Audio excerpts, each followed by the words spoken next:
Hey everyone, welcome back to the channel. Today is Raptor Day. So what we're gonna do today on this is, I have a weird clunking in the front end. I think it's probably like a bottom ball joint, but I'm gonna get it off the ground and we'll try to diagnose that. But one thing we are doing is replacing the suspension. So we are gonna run through this and run through it. So you can see Texas Shock Works actually did rebuild our shocks at one time. So we will use their shock exchange program to run through that. But what we're replacing today are these right here. So our sway bar end links, I think the joints might be getting a little tired after 120,000 miles. So this one is new, and you can see over on that side, that one is old, so we're gonna switch that one out. But I did do this side first just to see if I ran into any issue, and nothing on this side.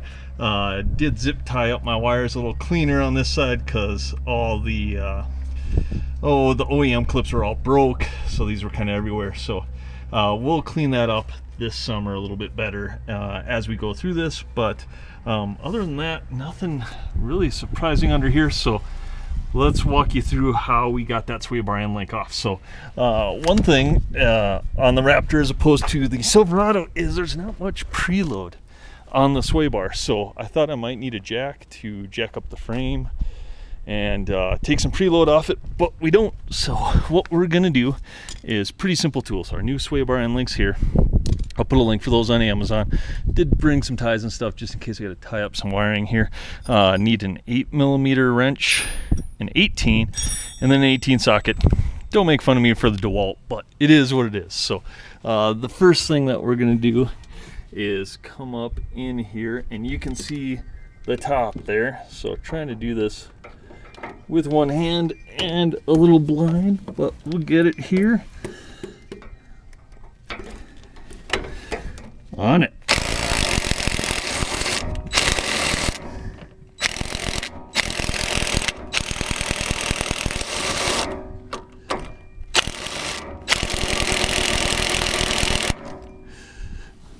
So what we're doing now is those joints are a little worn, so they are spinning on there. But what we'll do is we'll get these loose, and then we'll use our 8mm and our 18 to get them all the way off.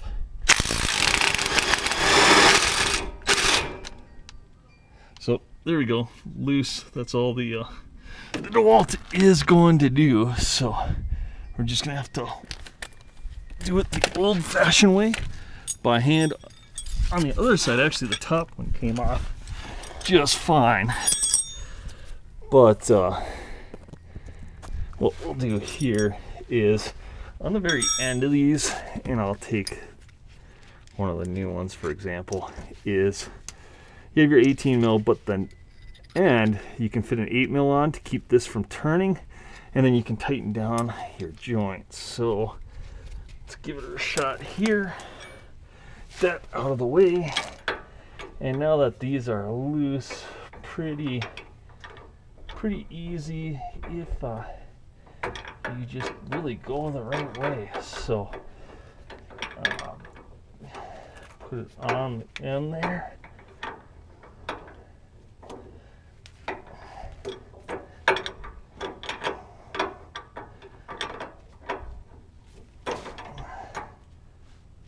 Yeah, so if I would go the right way to start, that might be a good indication. So it's just takes a little time doing it this way. I wish it would have kind of came off like the other side, but is what it is, guys. So like I said, just take your 18 here, take your 8 to prevent the joint from spinning, and you can slowly kind of back that out. And like I said, what you can see is there's no preload. So if you get this, you can see it's already loose. Where on like our Silverado, our shop truck, we did kind of have to jack it up by the frame to unload the suspension. And that made it much easier to get the sway bar end link out. So like I said, if you're on your Raptor, procedure's pretty easy. If you're doing this in another truck like we did on our Silverado, you may have to jack it up by the frame slightly just to get everything loose in there. So and then once you do that, our end link comes out, and that is pretty, I mean, it's not really loose, but is a little on the loose side, and like I said, we're gonna go through the whole suspension on our Raptor here. So now what we're gonna do, guys, I know you can't see it on camera and I don't have 3 hands, so we're just doing the same procedure on the top. So just putting our 8mm and then slowly backing our nut off here, because those joints, like I said, are a little loose, so they spin in there once you kind of break them loose. And then we'll just use this to get it all the way. Ironically, the wiring on this side, well, yeah, it looks all right, so won't have to zip tie anything up over here. So just work on getting the rest of this off. See if that's loose enough now. Nope. So a few more turns maybe here. Might be in the home stretch here. And then, like I said, guys, what we're going to do, I guess, as we're taking off, we'll do a brief overview of everything else. So we are going to take these shocks back off and get them rebuilt by Texas Shock Works again.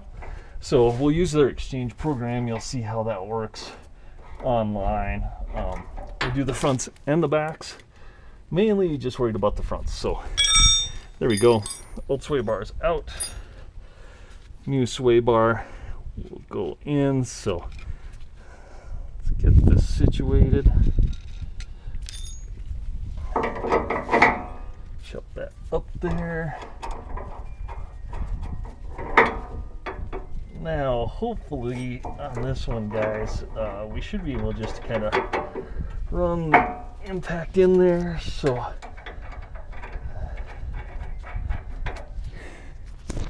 all right, so there we go. Got it in there. Obviously it's loose. We'll run our impact up there. And like I did on the other side, is we are probably gonna run this one down first, and then we are gonna have to probably hand tighten it, just because it won't go all the way maybe. So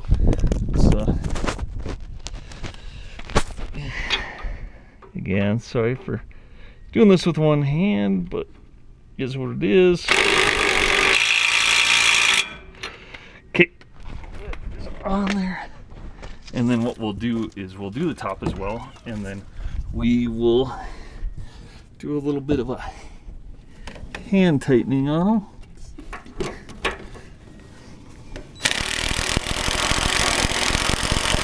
Yeah, that didn't work that well, so we will just hand tighten that one down.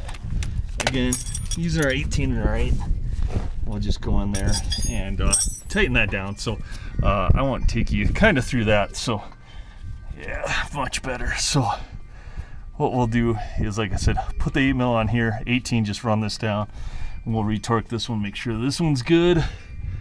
That side's done, and really that should take you through replacing the sway bar end links, guys. Look through for some more Raptor stuff on the channel here pretty soon.